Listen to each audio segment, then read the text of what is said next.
Assalamualaikum warahmatullahi wabarakatuh. Apa kabar semuanya? Ketemu lagi di channel Kata Matematika, dan di video kali ini kita akan belajar tentang pengertian dari program linear variabel. Ini adalah materi untuk mata pelajaran matematika di tingkat SMA, dan seperti apa materi tersebut, seperti apa penggunaannya dalam kehidupan sehari-hari akan kita pelajari bersama dalam sajian video berikut ini. Oke, langsung saja kita menuju ke pembahasannya. Oke, baiklah, dan di video kali ini tentang program linear akan kita pelajari bersama dalam bentuk video ini ya. Oke, jadi program linear ini adalah salah satu materi matematika kelas 11 di jenjang SMA yang tadi sudah saya sampaikan, dan program linear ini sangat erat kaitannya dengan kehidupan sehari-hari, kehidupan bermasyarakat, dan tentunya program linear ini adalah salah satu materi yang berkaitan dengan masalah ekonomi, berkaitan dengan permasalahan perhitungan untung, rugi, dan lain sebagainya. Oke, kita lanjutkan pengertian program linear 2 variabel. Nah, kita lihat di gambar ini ada salah satu pasar tradisional ya. Kita lihat ada ibu-ibu penjual sayuran ya di pasar tradisional. Kenapa saya mengambil gambar pasar tradisional? Apa hubungannya dengan program linear? Nah, program linear ini adalah sebuah program yang digunakan untuk mencari keuntungan maksimal, mencari modal yang minimal, dan kita bisa memperhitungkan segala sesuatu yang berkaitan dengan pendapatan kita. Oke, salah satunya terjadi di dalam pasar tradisional. Walaupun tidak hanya di pasar, misalkan di swalayan dan lain sebagainya juga bisa. Tapi untuk yang saya contohkan ini, kasus yang biasanya muncul di dalam soal itu adalah berkaitan dengan pasar tradisional. Selanjutnya ada juga juru parkir. Nah, kok juru parkir? Nah, ya karena terkadang soal yang muncul itu adalah kaitannya dengan seorang tukang parkir, seorang juru parkir. Kemudian nanti ada soal tentang tempat lahan yang hanya muat untuk beberapa sepeda motor, hanya muat untuk beberapa mobil. Kemudian bagaimana caranya tukang parkir itu memilih yang diparkirkan motor atau mobilnya. Nah, itu nanti bisa dihitung dengan menggunakan salah satu materi yang ada dalam matematika, yaitu program linear. Nah, di sini saya batasi ya, saya batasi program linear 2 variabel. Kenapa? Karena yang kita pelajari hanya 2 variabel saja. Jadi walaupun sebenarnya program linear itu memuat sangat banyak variabel yang bisa, tapi yang terpenting kita pelajari dulu tentang program linear 2 variabel. Nah, program linear ini menjadi salah satu dasar dalam beberapa program-program perusahaan besar untuk memilih manakah yang diprioritaskan untuk diproduksi dan manakah yang tidak terlalu diprioritaskan. Oke, kita masuk ke pengertian secara umum dulu ya. Program linear merupakan suatu program yang digunakan sebagai metode penentuan nilai optimum dari suatu persoalan linear. Nah, dari sini kita lihat persoalan linear. Ini ya, persoalan linear di sini. Artinya yang kita cari, permasalahan yang kita hadapi di sini adalah sebuah persoalan linear. Dan nilai optimum itu termasuk maksimal atau minimal dan minimum itu ya. Maksimal atau minimal dapat diperoleh dari nilai dalam suatu himpunan penyelesaian persoalan linear. Artinya nilai optimum itu nanti dapat diperoleh dari nilai dalam suatu himpunannya. Seperti apa himpunannya nanti? Nah, kita lebih lanjut, yang perlu dipelajari, langkah yang pertama yang perlu kalian cermati di sini adalah tentang model matematika program linear. Nah, ini yang penting ya, jangan sampai lupa. Program linear yang pertama itu adalah model matematika. Nah, model matematika ini adalah persoalan dalam program linear yang masih dinyatakan dalam kalimat-kalimat pernyataan umum, kemudian diubah ke dalam sebuah model matematika. Artinya, dari kalimat yang masih berupa kalimat biasa, kalimat umum, seperti cerita-cerita, begitu ya, kita ubah menjadi sebuah model matematika.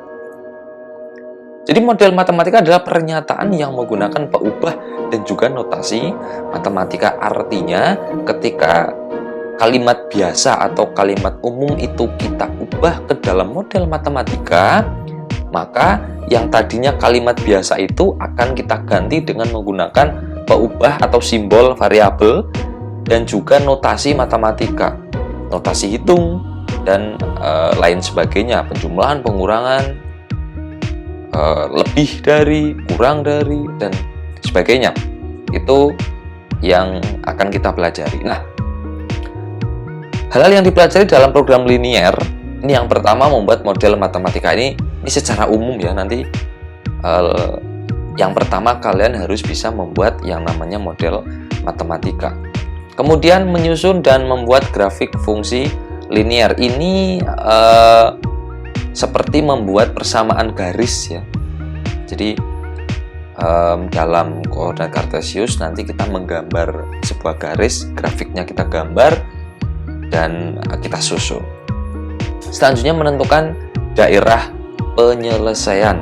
Nah, kenapa kita mencari daerah penyelesaian? Karena daerah penyelesaian itulah yang akan menjadi perhitungan untuk mencari nilai optimumnya, baik maksimum ataupun minimum. Nah, tentunya dalam maksimum yang kita cari adalah maksimum keuntungannya. Ya, maksimum keuntungan. Jadi kita di sini, jadi yang nilainya maksimum itu ini adalah laba. Kemudian yang minimum itu kita cari di modal. Nah, biasanya yang kita cari ini ya, minimal modal dan maksimal di laba. Kemudian menentukan nilai optimum. Nah, nilai optimum itu yang akan kita cari. Ada beberapa cara untuk mencari nilai optimum. Yang pertama dengan menggunakan uji titik pojok. Selanjutnya ada garis lidik dan menggunakan gradien. Nah, masing-masing itu, baik titik uji pojok, garis lidik maupun gradien, akan kita pelajari waktu memperhitungkan nilai optimumnya. Oke, nah sekarang untuk membuat model matematika, contoh soalnya seperti ini. Diketahui sebuah kalimat biasa. Nah, ini loh yang disebut sebagai kalimat umum. Kalimat biasa sebelum diubah menjadi model matematika. Pedagang buah memiliki modal 1 juta untuk membeli apel dan pisang untuk dijual kembali. Nah, harga beli tiap kilogram apel adalah Rp4.000 dan pisangnya Rp1.600. Tempatnya hanya bisa menampung 400 kg. Tentukan jumlah apel dan pisang agar kapasitas maksimumnya. Nah, ini soalnya sudah mencari nilai maksimum, tetapi yang akan kita hitung dulu, akan kita kerjakan dulu adalah untuk membuat model matematikanya, seperti itu. Nah, yang pertama ada beberapa langkah ya, perhatikan dulu setiap angka-angkanya. Ada 1 juta, kemudian ini ya, ada 1 juta ini, kemudian ada juga 4.000, kemudian ada juga 1.600 dan juga 400. Nah, ini hati-hati, kita garis bawah. Kenapa? Agar lebih mudah.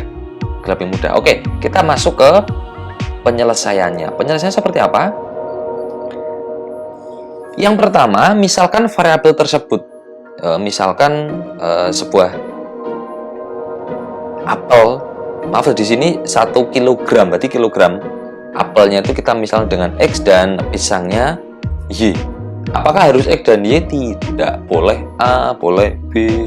Tetapi seperti kita ketahui yang namanya model matematika, yang namanya bentuk matematika itu selalu sudah identik dengan X dan Y ya, sehingga kita gunakan X dan Y-nya saja.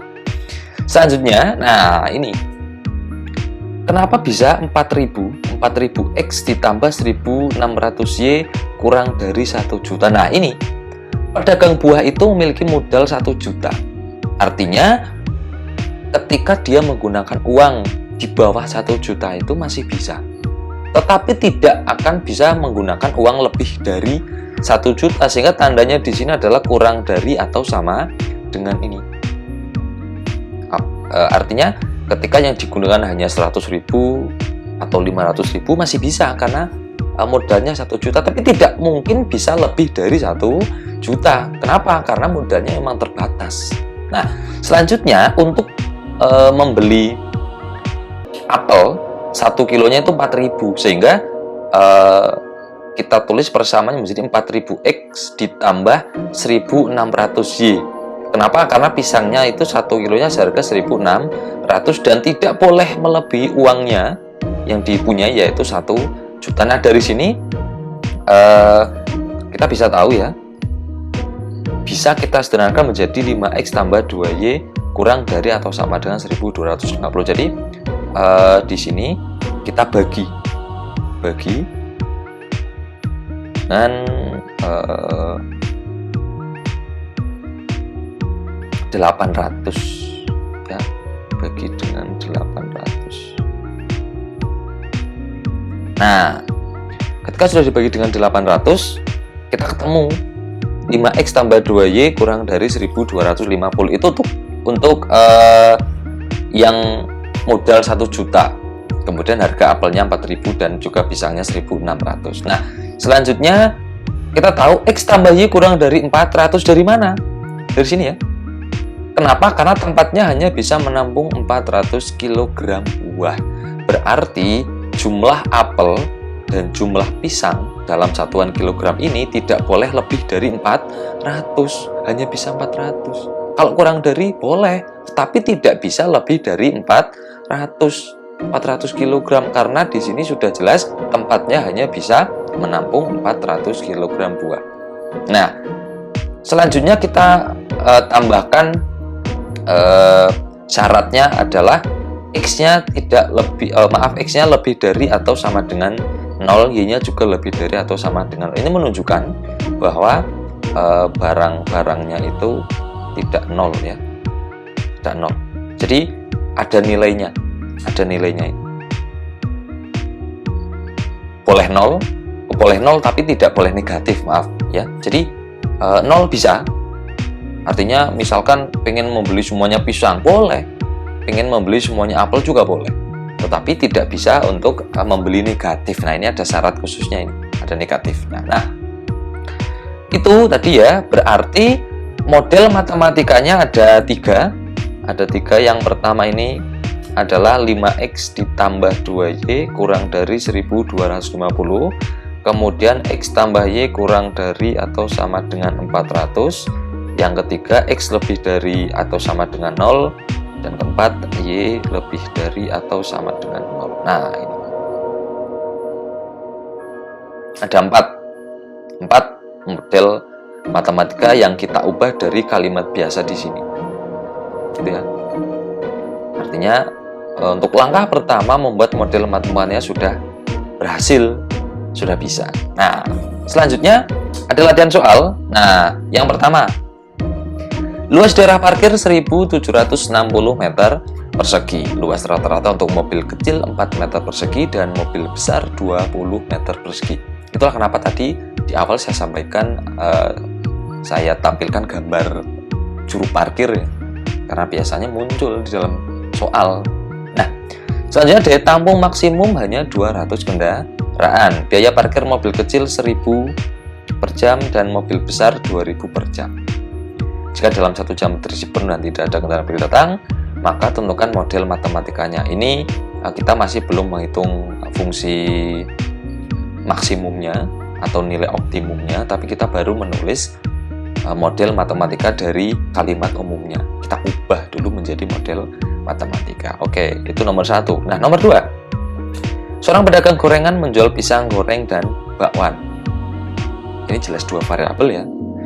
Kemudian harga pembelian untuk 1 pisang goreng itu Rp1.000 dan 1 bakwannya Rp400. Modalnya hanya Rp250.000 dan muatan gerobak tidak melebihi 400 biji. Tentukan model matematikanya. Nah, ada 2 soal yang saya taruh di sini. Silahkan kalian untuk bisa mencoba membuat model matematika terlebih dahulu yang mencerminkan soal, gitu ya. Oke, nah itu yang dapat saya sampaikan sebagai pengantar atau pengertian dari program linear 2 variabel. Dan untuk langkah menggambar grafik dan menentukan nilai optimum akan kita lanjutkan di pertemuan selanjutnya. Ya, jadi untuk menggambar fungsi, menentukan daerah penyelesaian, kemudian menentukan nilai maksimal, nilai minimal, nilai optimumnya tadi akan kita pelajari di pertemuan selanjutnya. Oke, itu dulu penjelasan di pertemuan kali ini. Terima kasih. Oke, itu yang dapat saya sampaikan yang bisa kita pelajari bersama. Semoga bisa bermanfaat dan jangan lupa selalu diingat bahwa matematika itu bisa digunakan dalam berbagai macam ilmu-ilmu yang lain. Oke, sampai bertemu di video selanjutnya. Kurang lebih mohon maaf, saya Iri. Assalamualaikum warahmatullahi wabarakatuh.